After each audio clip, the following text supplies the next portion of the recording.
आप देख रहे हैं जय भारत टीवी। हम लोग यहाँ पर तब तक बैठे रहेंगे जब तक इस बार हमारे सुरक्षित भविष्य के दिशा में कोई ठोस कदम नहीं उठाएगा। आज भी स्थिति ये है कि जहाँ पर हम काम करते हैं वो हमारा पद रिक्त है। हम उस विद्यालय में काम कर रहे हैं, हम उस पद पे काम कर रहे हैं, लेकिन हमारा पद रिक्त दिखाया जाता है। पीएचडी भी हमारे होल्डर सारे अतिथि शिक्षक हैं, लेकिन उसके बाद भी इन 10 सालों में सरकार ने हमारे सुरक्षित भविष्य के लिए कोई प्रयास नहीं किया है। हमारा धारचूला और मुनस्यारी जो इलाका है वो काफ़ी दुर्गम हमारे ब्लॉक हैं, और वहाँ पे किन परिस्थितियों में, किन विषम परिस्थितियों में हमारा अतिथि शिक्षक इन अल्प मानदेय 25,000 का मानदेय हमें दिया जा रहा है। एक महीने में करीब 4 बार अतिथि शिक्षक जो है प्रभावित हो जा रहा है। तो सुबोध उनियाल जी का भी वो बयान है, वीडियो रिकॉर्डिंग भी हमारे पास है, कि उन्होंने कहा था कि आपके पदों को रिक्त नहीं माना जाएगा। तो हमारा तो इतिहास ऐसी रहा है, तो हमसे ऐसा सौतेला व्यवहार क्यों?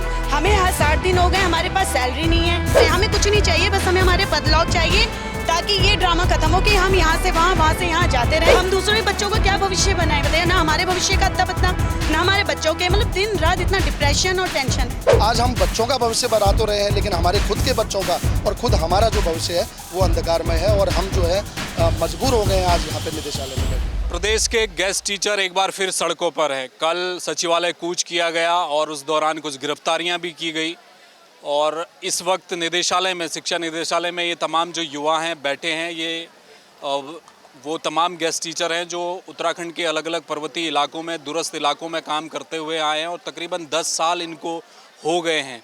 लेकिन अब इस बीच मांग ये है कि समायोजन किया जाना चाहिए, सरकार एक पॉलिसी बनाए, कम से कम इनका भविष्य सुरक्षित हो जाए, इसके लिए लड़ाई लड़ी जा रही है। इस वक्त मेरे साथ तमाम ये युवा हैं जो गेस्ट टीचर हैं, उनसे बातचीत करेंगे कि क्या अब लोग आगे ये रणनीति तय कर रहे हैं। आपका क्या नाम है? सर आशीष जोशी। आशीष भाई, ये बताइए कि कल सचिवालय कूच भी आपने किया था, कई दिनों से आप यहाँ पर बैठे हैं, आगे अब क्या रणनीति होगी? क्या सरकार तक बात पहुँची है? कुछ हो रहा है सरकार के स्तर पर? जी सर, हम 2 तारीख से यहाँ पर बैठे हैं, जो कि हमारा अनिश्चितकालीन धरना है। अभी आप ही के द्वारा बोला गया कि जैसे हम सुरक्षित भविष्य को लेकर के यहाँ पर बैठे हुए हैं, सरकार के पास सारी इन्फॉर्मेशन है सर, लेकिन अभी तक 2 तारीख से कल हमारा सचिवालय कूच भी हो गया, कल हमें सचिवालय कूच में वार्ता तक का न्योता नहीं दिया गया। तो सरकार के पास सारी इन्फॉर्मेशन है, लेकिन वो इसको संज्ञानता इसका नहीं ले रही है सर। हम लोग यहाँ पर तब तक बैठे रहेंगे जब तक इस बार हमारे सुरक्षित भविष्य के दिशा में कोई ठोस कदम नहीं उठाया गया। आज से हम 2.5 साल पहले यहीं पे बैठे थे आंदोलन के लिए। उस टाइम भी गवर्नमेंट के द्वारा अप्रोच किया गया था, विभाग के द्वारा, कि आप इस आंदोलन को समाप्त करिए, आप विद्यालयों में जाइए, वहाँ आपकी आवश्यकता है, हम आपकी मांगों पे जल्दी ही कुछ कार्रवाई करेंगे। लेकिन आज 2.5 साल हो गए हैं सर, हम पुनः उसी स्थिति पे दोबारा खड़े हैं। आज तक उसका कोई संज्ञान नहीं लिया गया है, और हमेशा हमको आश्वासन ही दिए जाते हैं। हमें ये नहीं पता होता है कि हम लोग कल के दिन में से स्कूल में हैं भी या नहीं है। एक अनसर्टेनिटी बनी हुई है फ्यूचर के लिए। तो जब तक हमें सुरक्षित भविष्य नहीं मिलेगा, वेतन के संबंध में सर हमको 40,000 रुपये मुख्यमंत्री जी ने जनवरी में अपने पोस्ट पे लिख दिया था, लेकिन आज तक कई बार आदेश होने के बाद भी वो धरातल पे नहीं है। तो हम लोग बाउंडेड हैं सर यहाँ पे बैठने के लिए। यहाँ पर जो भी धरना चल रहा है, हम नहीं चाहते हैं कि हम यहाँ बैठें। विद्यालयों में हमारी आवश्यकता इस टाइम ज़्यादा है, लेकिन हम व्यवस्थापूर्ण यहाँ पर बैठने को मजबूर हैं। शिक्षा मंत्री का एक बयान भी आया, उन्होंने कहा कि तमाम जो गेस्ट टीचर हैं हम उनको पहाड़ों में भेजना चाहते हैं, और अलग अलग स्कूलों में आपकी होगी, आप पढ़ाने की व्यवस्था हम करेंगे। तो आप लोग जाएंगे? क्या तय किया आप? हम उसके लिए भी तैयार हैं सर, लेकिन हमारी मांग इस समय केवल ये है कि अगर आप हमको दुर्गम से दुर्गम विद्यालयों में भेज दीजिए, हमें उससे कोई ऑब्जेक्शन नहीं है, लेकिन हमारा सुरक्षित भविष्य तो हो। आप वहाँ हमें भेज देते हैं, एक तो आप इतने अल्प वेतनमान पे हमें काम करा रहे हैं, हम लोग 1/4 से भी नीचे की सैलरी पे काम कर रहे हैं, और बहुत दूर के क्षेत्रों में काम कर रहे हैं। हमारा कहना ये है कि आप हमें कहीं भी भेजिए, लेकिन हमारा भविष्य सुरक्षित हो। मतलब ये ना हो कि कल के दिन में हम बहुत दूर जाके किसी विद्यालय में जाएं और चौथे दिन वहाँ कोई दूसरा टीचर आ जाए, तो हम लोग बहुत इनसिक्योर फील करते हैं।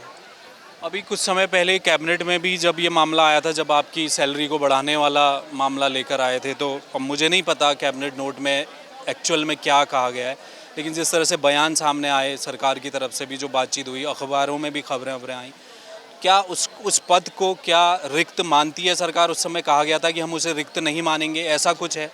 जी देखिए सर, जो धामी जी की कैबिनेट थी, फर्स्ट कैबिनेट थी, उसमें हमारे लिए कुछ निर्णय लिए गए थे कि जिसमें हमारे पदों को रिक्त नहीं माना जाना था, और ये था वहाँ पर गेस्ट टीचर है तो वो पद रिक्त नहीं माना जाएगा। मतलब अगर हम वहाँ पर काम कर रहे हैं तो हम लोग उस पद पर हैं, लेकिन उसके बाद क्या हुआ सर, कैबिनेट के आने के बाद वो रेड नोट पे नहीं आ पाया और शायद विरोध हुआ, उसके पीछे की स्थितियाँ क्या थी ये नहीं पता है, लेकिन वो धरातल पे नहीं आ पाया। आज भी स्थिति ये है कि जहाँ पर हम काम करते हैं वो हमारा पद रिक्त है, मतलब हमारी जगह कोई भी आ सकता है और हम वहाँ से डिस्प्लेस हो जाते हैं। तो आज तक उस पर कोई कार्रवाई नहीं की है। इवन जो भाजपा सरकार का जो पहला वो था, ये मैं आपको दिखा दूँ कि उनके ये जो मुख्यमंत्री जी का जो ये संकल्प पत्र था, आप इसमें देख लीजिए। इसमें मैं आपको दिखा दूं, कार्यरत अतिथि शिक्षकों को प्राथमिकता के आधार पर गृह जनपदों में नियुक्त जाएगा तथा इनके पदों को रिक्त नहीं समझा जाएगा। तो ये कहीं धरातल पे है नहीं सर। एक तरह से ये कह दिया कि अब आप उनके आपको स्थायी कर्मचारी तौर पर हमने मान लिया है। जी, लेकिन अभी भी सर इस पे हम लोग उसी स्थिति में है, हम लोगों के पदों को काम करते हुए भी रिक्त माना जा रहा है आज तक भी। आपका क्या नाम है? जी, मैं मनोज पांडे, सीमांत जनपद पिथौरागढ़ से मैं हूँ। जैसा कि 2015 से हम लोग नियुक्त हैं और एक विभागीय जो एक चयन प्रक्रिया है, निर्धारित चयन प्रक्रिया के तहत हमारा चयन हुआ है। जो आज से इससे पहले विभाग में इस तरीके की व्यवस्थाएं हुई हैं, लेकिन सबसे जो पारदर्शी जो चयन प्रक्रिया है वो अतिथि शिक्षक के लिए अपनाई गई है।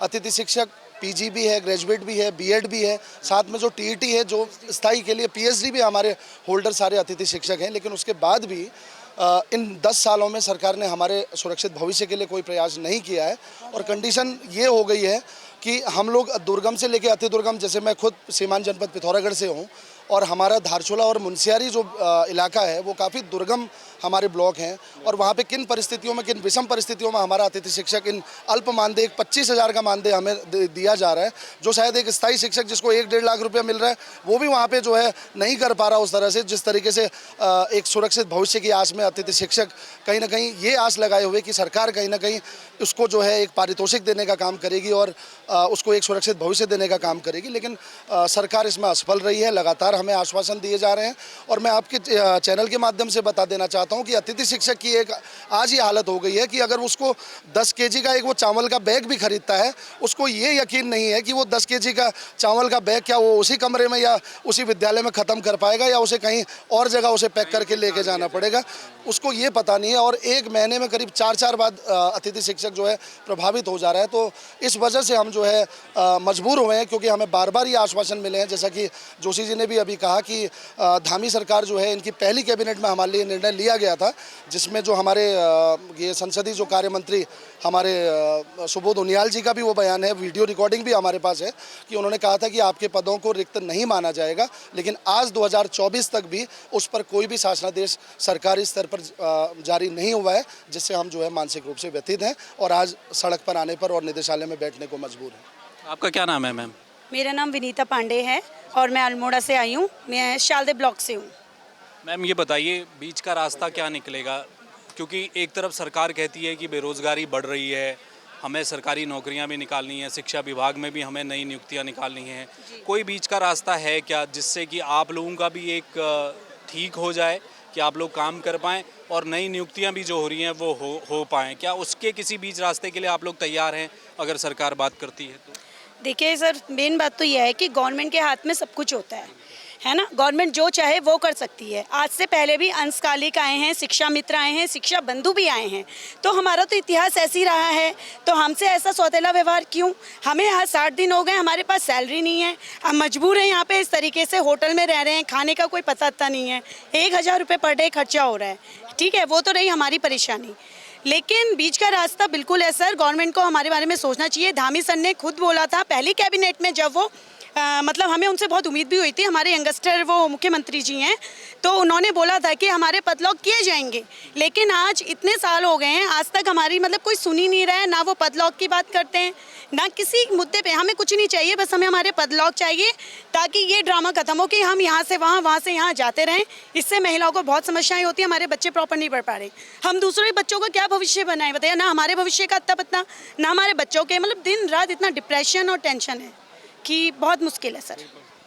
आप बताइए, हाई कोर्ट का तो एक ऑर्डर भी है कि 10 साल तक अगर आप दैनिक भोगी कोई काम कर रहा है तो उसको आप स्थायी कर सकते हैं। सरकार के पास ऐसा कुछ नहीं है कि वो अगर निर्णय लेना चाहे तो ले सकती है। क्या कोई कानूनी बाध्यता है क्या सरकार की? नहीं सर, जैसे कि मैं आपको बता दूं कि बार बार कोर्ट का हवाला भी दिया जाता है। हमारी कोर्ट की लाइन में भी साफ साफ है कि यदि गवर्नमेंट चाहती है तो छात्र हित को देखते हुए इन लोगों को पक्का या नियमित कर सकती है। ये कोर्ट की लाइन में है। लेकिन अगर सरकार की मंशा होती, क्योंकि 9 साल से हम लोग विभाग में कार्यरत हैं, सुदूर बहुत ऐसी जगह पर है जहाँ पे गाड़ियाँ तक नहीं है, नेटवर्क तक नहीं है, बहुत बुरी स्थिति में हम लोग काम करते हैं, वो भी अल्प वेतन में। और विडम्बना देखिए ना सर, हम उस विद्यालय में काम कर रहे हैं, हम उस पद पे काम कर रहे हैं, लेकिन हमारा पद रिक्त दिखाया जाता है, मतलब वेकेंट दिखाया जाता है, यानी हम लोग वहाँ हैं ही नहीं। और जी बिल्कुल ऐसा दिखाया जाता है। और जब कभी विभागीय कुछ ऐसी चीज़ें आती हैं जिनमें उन्हें लाभ लेना हो, विभागीय मंत्री जी को या अन्य शिक्षा पद्धति में कुछ लाभ लेना हो, तो हमारे पदों को जोड़ देते हैं। 70% अभी अब एक मामला आया था प्रमोशन के उसमें, ट्रांसफ़र के उसमें, तो 70% में हमें उन्होंने दिखाया है कि इनके पदों को भरा जाए, ठीक है, ताकि काउंट हो जाएगा। लेकिन आप देखिए ना, ये हाँ, ये कौन सा मापदंड है इनका कि कहीं हम 70% में हम अंदर होते हैं, कहीं हम रिक्त हो जाते हैं। तो थोड़ा सा ये है। और सरकार चाहे तो सब कर सकती है, सरकार के हाथ में सब है। क्योंकि आज से पहले भी जैसा अभी सभी वक्ताओं ने बताया आपको कि अंशकालिक हो गए या शिक्षा बंधु हो गए, शिक्षा मित्र हो गए, सभी इसी पद्धति से आए। आप अनुबंध देख लीजिए उठा के, सेम अनुबंध है, बिल्कुल एक एक अक्षर से वही सब है, पर नाम बदला, शिक्षा बंधु और अतिथि। पर वो उनके साथ जब ये हो सकता है, तो हमने तो विभाग में बहुत ज़्यादा साल दे दिए सर, 9 साल हमने दे दिए है। और 10 साल जैसे आपने बताया, 10 साल की नियमावली के अंतर्गत हम आएंगे, लेकिन उसके लिए भी हमें अभी कुछ साल और कितने साथी तो हमारे सर इस जॉब में इतने प्रताड़ित हो गए, एक्सपायर तक हो गए हैं सर, और बीमा तक नहीं है हमारा। मतलब आप लगाइए, कोई अगर एक्सपायर हो जाता तो उससे परिवार का भरण पोषण कैसे होगा, इसके लिए भी कोई हमारे लिए पॉलिसी नहीं है। पांडे जी, एक चीज़ और बताइए, अभी जो ट्रांसफ़र हुए तो सरकार के गले फंस गई ना, तमाम दुर्गम पहाड़ों से तो शिक्षक नीचे जुगाड़ लगा लिया, तो स्कूल तो खाली हो गए। क्या ऐसी स्थिति बनी है पहाड़ों में? बिल्कुल बनी है सर। जैसे मैंने आपको बताया कि सीमांत जनपद पिथौरागढ़ में आज देख लीजिए, धारचूला और मुनस्यारी का जो हमारे ब्लॉक हैं, वो लगभग एक भी स्थायी शिक्षक वहाँ पर नहीं है। और हम लोग मजबूर हैं, क्योंकि गेस्ट टीचर, सारे गेस्ट टीचर्स हैं, और गेस्ट टीचर भी 2 अगस्त से यहाँ पे बैठे हैं। तो छात्र जो है वो शिक्षकों की राह देख रहे हैं। अभी हम राजकीय इंटर कॉलेज नाचनी का मैं मामला बताऊं आपको, जो मुनस्यारी से लगा हुआ हमारा क्षेत्र है, वहाँ पे केवल और केवल स्थायी शिक्षकों, जितने भी स्थायी शिक्षक थे, उन्होंने अपना जो स्थानांतरण है वो अपना सुगम इलाकों में या मैदानी क्षेत्रों में करवा लिया। उधम सिंह नगर और हल्द्वानी जैसे जो मैदानी क्षेत्र हैं, अब वहाँ पर सिर्फ एक गेस्ट टीचर बचा हुआ है। अब गेस्ट टीचर भी वो यहाँ पर योगदान देना चाहता है, लेकिन उसका फ़ोन आया था कि सर मैं अगर यहाँ से जाता हूँ तो मैं अकेला बच गया हूँ, मेरे तो सेवाएँ समाप्त हो जाएंगी। तो मैं जो है 10 साल मैंने यहाँ पे संघर्ष किया हुआ है कि मुझे क्या करना चाहिए। तो हमने छात्र हित को देखते हुए और इन परिस्थितियों को उसको हमने बोला कि भाई आप फिलहाल यहाँ पर रहिए, जैसे व्यवस्था होती है। यानी मैं कह सकता हूँ कि अतिथि शिक्षक हर तरह से सरकार को सपोर्ट करने पे तुला हुआ है, और सरकार जो है हमारी मांगों पे लगातार हमें अनदेखा कर रही है, तो जिससे मानसिक तनाव तो हमें है ही। और रही बात कोर्ट की सर, कोर्ट के लिए मैं आपके चैनल के माध्यम से ये भी बताना चाहूँगा कि ऐसा कुछ नहीं है कि कोई कोर्ट का तो ये सिर्फ बहाना है। सरकार अगर बड़ा दिल दिखाए तो क्या नहीं कर सकती। सुप्रीम कोर्ट का एक आदेश आता है कि भाई जो ये गुटखा तंबाकू जो है ये पॉलीथीन में नहीं बिकेगा, तो सरकार उसके लिए अध्यादेश ले आई कि उसको कागज़ में, गुटखा आ रहा है, तंबाकू आ रहा है, लेकिन वो कागज़ के रैपिंग में आ रहा है। दूसरी चीज़ वहीं पे हाईवेज़ का एक उन्होंने दिया कि नेशनल हाईवेज़ से सारी शराब की दुकानें हटाई जाएंगी। तो रातों रात सरकार ने क्या किया कि उन नेशनल हाईवेज़ को स्टेट हाईवेज़ में कन्वर्ट कर दिया। तो इससे पता चलता है कि कोर्ट से भी आगे अगर सरकार करना चाहे, बड़ा दिल दिखाना चाहे, तो सरकार कर सकती है। बहुत सारे ऐसे उदाहरण हैं। तो मेरा तो निवेदन सरकार से यही रहेगा कि हमें मजबूर अब इतना ज़्यादा न किया जाए, क्योंकि 10 साल से सिर्फ और सिर्फ हमने संघर्ष झेला है। ना हमने कोई, हमारी आर्थिक व्यवस्था में कोई सुधार आया, ना हमारी कोई पारिवारिक स्थिति में सुधार आया। आज हम बच्चों का भविष्य बना तो रहे हैं, लेकिन हमारे खुद के बच्चों का और खुद हमारा जो भविष्य है वो अंधकारमय है, और हम जो है मजबूर हो गए हैं आज यहाँ पे निदेशालय में बैठने। 2015 से शुरू हुआ था ना गेस्ट टीचर? जी, 2015 से। देखिए, 2015 में जब अतिथि शिक्षक का कॉन्सेप्ट आया तो ये तमाम युवा थे। अगर आप बेरोजगार घर पर बैठे हैं और आपके पास कोई डिग्री है, आप पढ़े लिखे हैं, आप क्या करते हैं? आप गेस्ट टीचर बन गए, और वहाँ से इन युवाओं ने अपना भविष्य दांव पर लगा दिया। ये अंधे कुएं में कूद गए कि सरकार इसी दिन के लिए चुनी जाती है। एक विधायक, सांसद को तभी चुना जाता है इस देश में, लोकतांत्रिक प्रक्रिया है, ये मार्शल लॉ नहीं है। इसी वक्त काम आती है सरकार, वो जनप्रतिनिधि काम आते हैं कि जो जनता की आवाज़ को उठाएं और उसको पॉलिसी में कन्वर्ट करें। इन युवाओं की यही मांग है। तमाम गेस्ट टीचर है, 4,500-5 हज़ार की इनकी तादाद है, और ये यहाँ तक कॉम्प्रोमाइज़ करने को तैयार हैं कि जो विद्यालय इस समय एकल गेस्ट शिक्षक के भरोसे हैं पर्वतीय इलाकों में, वो शिक्षक वहाँ बैठा हुआ है। वो नहीं चाहता कि जो विद्यार्थी हैं उनका भविष्य खतरे में जाए। दूसरी तरफ यहाँ आंदोलन चल रहा है, बरसात का वक्त है, देहरादून के हालात आपको पता है, कितना पानी सड़कों पर आता है। उस हालात में ये लोग यहाँ बैठे हैं। उम्मीद इस बात की है कि जो मुख्यमंत्री, शिक्षा मंत्री अब इनके पक्ष का कोई फैसला करे, कोई बीच का रास्ता निकाले। कम से कम ये युवा जाएं, पहाड़ों में अपनी नौकरी दे। जहाँ जाने को 1.5 लाख का शिक्षक तैयार नहीं होता, ये वहाँ जाकर नौकरी करने को भी तैयार है। तो अब ये सरकार के हाथ में है कि वो भविष्य किस तरफ ले जाना चाहती है विद्यार्थियों का। कैमरामैन मयूर उपाध्याय के साथ हेमंत, जय भारत टीवी।